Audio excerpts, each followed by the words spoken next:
Yo, what's going on YouTube? And welcome back to Goal Line Hockey. It's your boy Kevin Forte, and we are taking a look at the Chicago Blackhawks as we continue our season prediction series. We're taking a look in the Windy City at the rebuilding Blackhawks. So it's been another tough offseason for them. They lose a big guy in DeBrincat. That obviously hurts. They lose a former top 3 draft pick and Kirby Dach as well. It's been a little bit weird, a little bit of bizarro world in Chicago. And they did bring in a couple of new guys, so we'll take a look at them as well.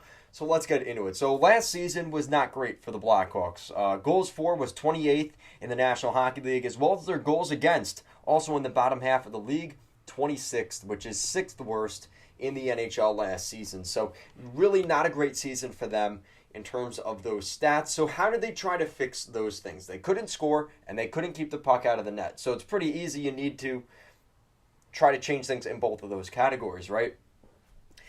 So the blue line saw some change, but we also saw some changes to the goaltending. 2 new goaltenders come into Chicago. Kevin Lankinen is gone. Colin Delia is gone, and Peter Mrazek and Alex Stalock come into Chicago. Peter Mrazek will probably be the starter next season. I know he's had some issues with Toronto, and now he gets another fresh opportunity in Chicago. So really interesting to see him going there, and that was a draft acquisition. On the blue line, it's going to be pretty light this year, but I do expect to see more of Alex Vlasic. I had to mention him here. He was playing top pair minutes at the end of the season with the Blackhawks. He spent a lot of last season in Rockford with the Ice Hogs, and I expect him to be back in the NHL for the most part this season, probably playing in the top 4. So Alex Vlasic probably going to get more of an opportunity.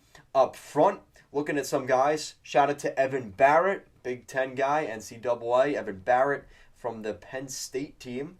Hopefully he makes the lineup. Maybe not. We'll see what happens. But I'm sure he'll get a shot over this season. So Evan Barrett, Colin Blackwell, Max Domi, and Andreas Athanasiou are your additions to the Blackhawks. So obviously it pales in comparison to what they lost in Dach and DeBrincat. But the Blackhawks are rebuilding. And they gave some prove-it contracts here to Athanasiou and Domi.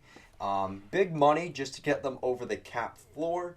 And honestly, I think this is good for the Blackhawks. Again, if you're accepting that you are in the Connor Bedard sweepstakes, just go full force into it. And that is what the Blackhawks are doing here.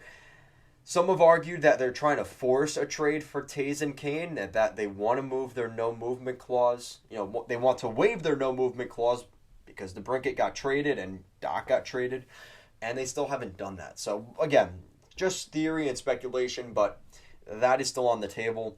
Again, that's something I do want to preface here today, too, is Kane and Taves are still on this team, believe it or not. So that could change before the beginning of the season. But as of right now, even with those guys there, the Blackhawks are not a playoff team, not even close. And I don't think there's going to be much pushback for that. I mean, the Central Division has looked pretty good. Winnipeg is a much better team than the Blackhawks, and I don't even have them necessarily making the playoffs. So for me to sit here and say that the Blackhawks could make the playoffs is basically laughable. That goaltending is not good enough. Mrazek and Stalock, listen, no discredit to those guys. They're in the NHL, but that is not a winning formula. You are not going to win many hockey games with this group.